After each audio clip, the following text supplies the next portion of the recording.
What up? What up? What up? Hi. I'm here for Bluff City Law, episode 1, 2, 3, 4, 5. When the levee breaks. And this wasn't really a long episode either. What are we doing? So we start off with we got Elijah like curled up in a chair reading a book, and then we have Sydney at the bar drinking, like taking back shots. And she runs into her ex-husband and she's like, oh, do you want to sit down and have a drink with me, whatever. And okay, I'm gonna try something because I'm a little cockeyed. See, I don't want that. Well, not cockeyed, I think I have a lazy eye.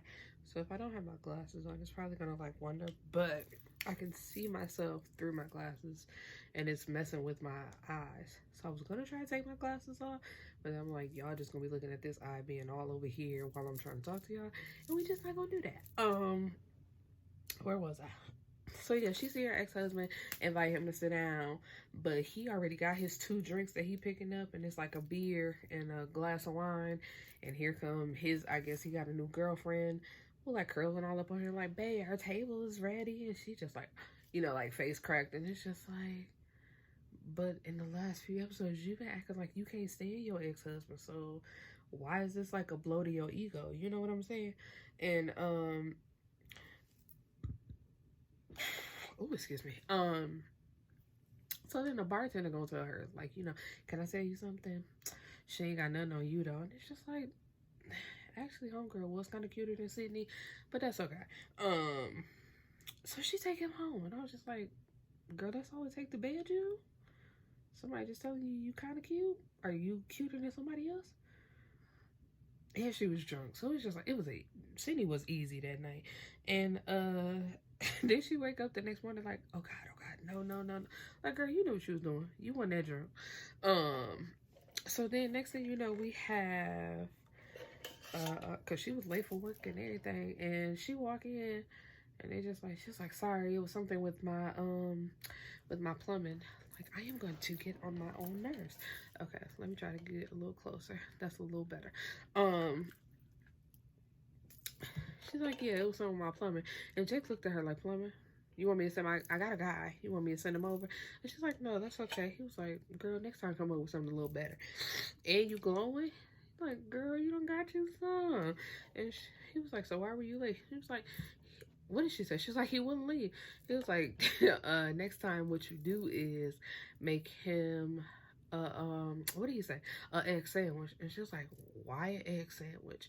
And oh, speaking of like going between the bar scene with Sydney and her ex-husband, we got the daddy trying to make an omelet, but it ain't coming out right. And it's just like, why are you wasting all these eggs? Because he wasted a good like 10 eggs, like a carton of eggs for no reason, because he couldn't get it right. It was like he had the first one right because he had, like he beat the eggs and poured the eggs in, and then like he had his peppers and yeah, it was peppers and onions in there. But it's like he didn't even give the eggs a chance to cook before he was trying to flip it over.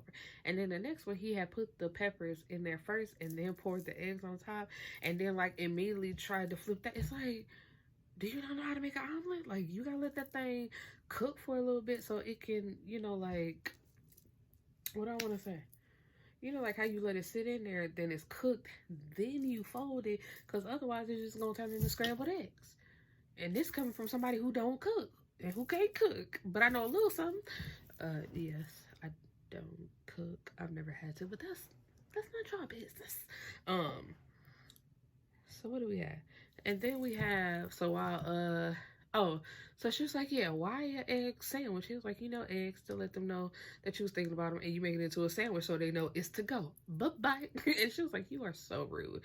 He's like, no, and I said, that's legit. Like, hey, thanks for that bomb sex. Here's something to eat, and it's wrapped up in a sandwich so you can take it to go. Ooh, something just flew into my eye. So then we have a little black girl walked into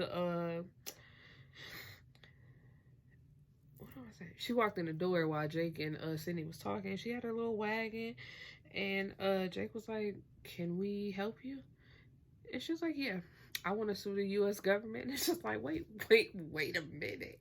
And so Jake was like, "Yeah, you're gonna want to talk to her," like pointing to Sydney, and he left. And she's showing Elijah and Sydney like pictures of her town that was flooded out, that's just completely covered in water, and they had to move. And he's like, "So you want to sue for global warming?"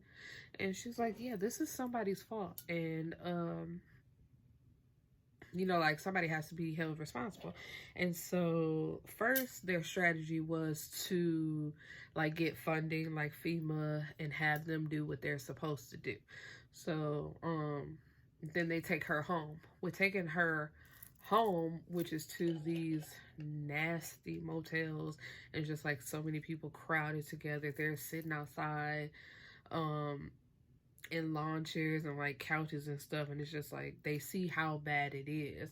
So Sydney's like, "Dad, let's sue the US government." But what are we doing?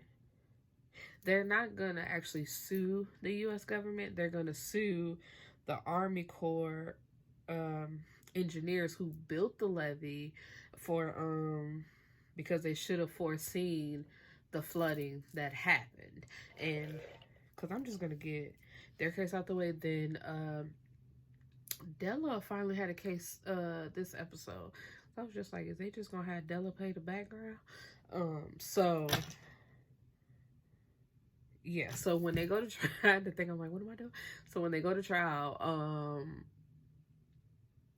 they bring in actually more people to blame, because the Army Corps is just like, we did foresee this, and we tried to build I guess a higher levee or add on to it, and they were told no.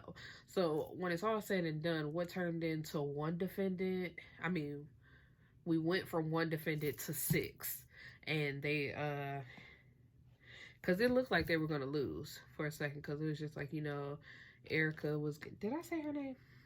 Yeah, her name was Erica. So I was just like, it's me in an episode, because this little girl, I loved her. It was just like, when I was a little kid, I did want to be a lawyer. I did want to help people. And it's just like, so this is an episode about my life, like, in terms of what I wanted to be as a child. And then it's just like, you kind of get discouraged and life happens and da-da-da-da, whatever. But no, like, things turned out good for Erica, because she ended up winning. They were gonna like add on to the levee to protect not only her town but like the surrounding towns, because they actually built better levees for like the richer part of town, and then it's just like the poorer part of town, they just kind of got what they got. And they also got $25 million in a rescue fund if it ever happens again. And because she like they made a good argument, but Erica got to deliver the closing argument. And it's just like, because when all the defendants were on the stand, it was all basically like, it's not my fault, not me, not my fault, not me, not us, somebody else's fault. And so her closing argument was, mind you, she's 12, but Mama said, when I was younger, like 8 or 9, I was just like, no, why is this me? Like, like, like in my younger days when I was just a little kid, like, this is what was going on. But she's like, her and her siblings had a dog, and whenever the dog like had an accident in the house, and it was their responsibility to clean it up, it would fall on the person who was the last to say, not me. And so basically saying like that's what the defendants are doing. They're acting like children who's just saying, not me, not me. And like somebody's to blame and it's somebody's fault.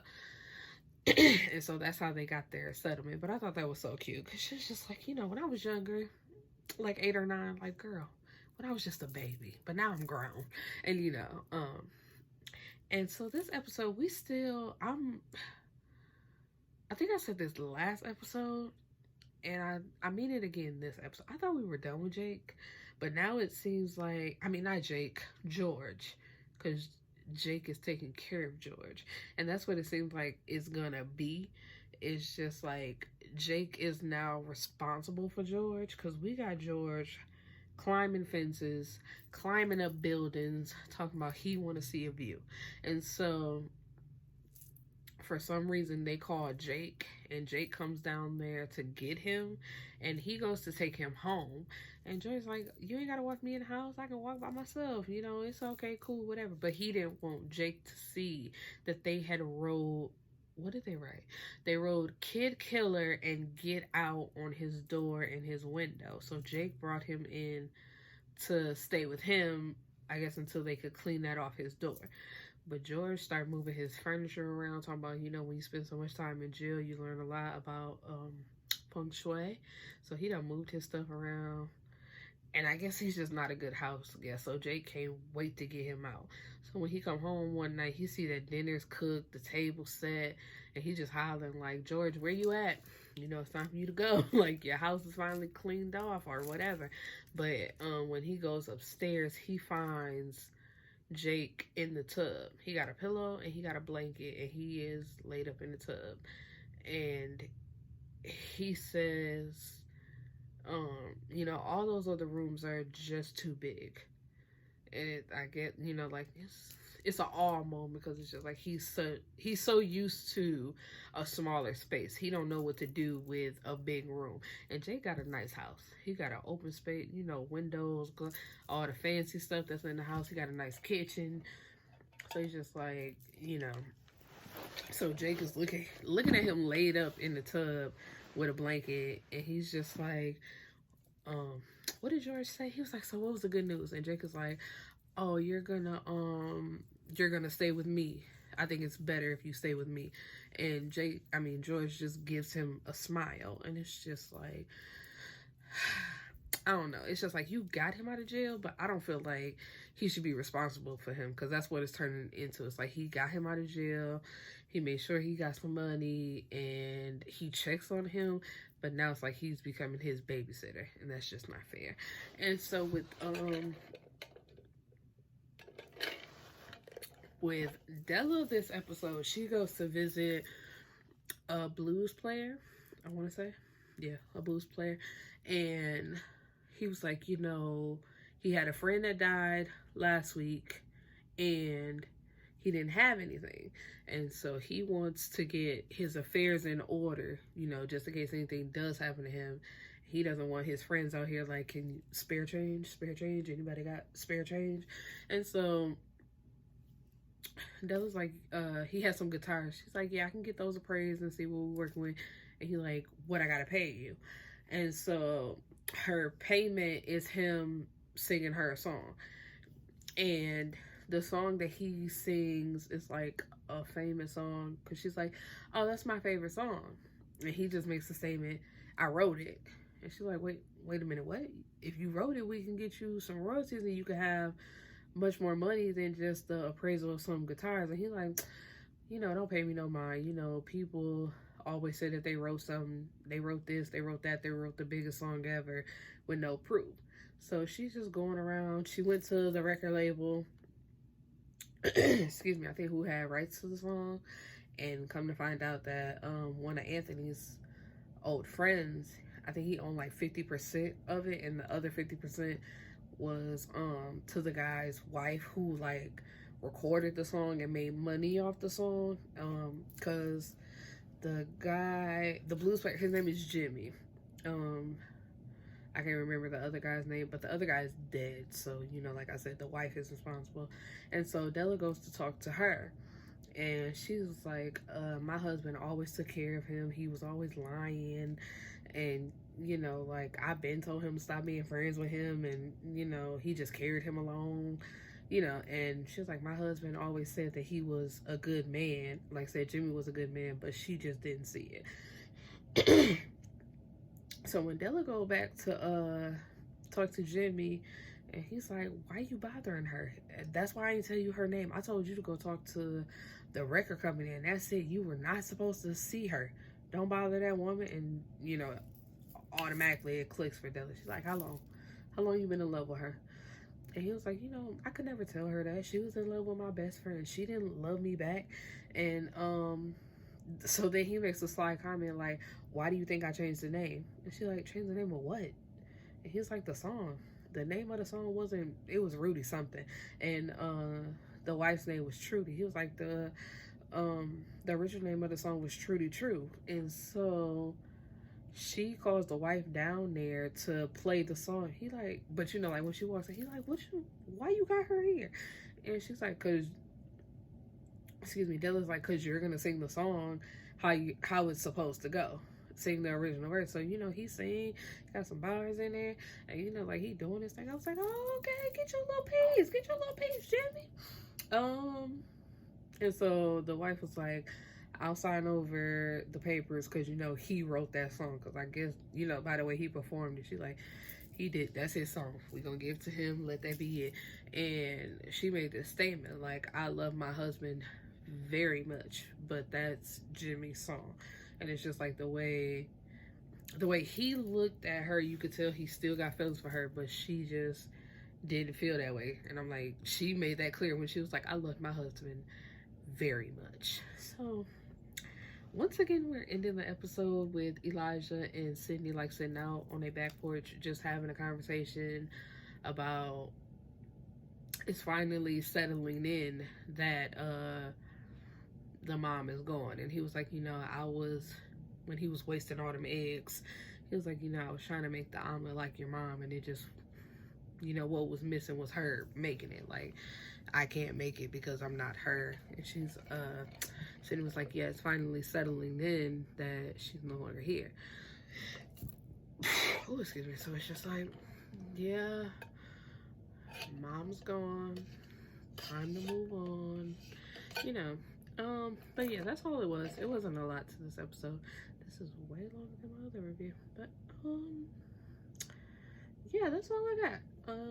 So I'll probably see you guys next week, because I did have I believe she's a subscriber. She asked me to do a review on a movie called It's Old, because I like reviewing old Lifetime movies, A Killer Among Friends, but I can't find it on YouTube for free. It's on Amazon Prime, but I'm not paying for it. I just refuse to. Unless I'm actually going to the movie theaters to see a movie, I'm not paying to watch an old movie and do a review on it.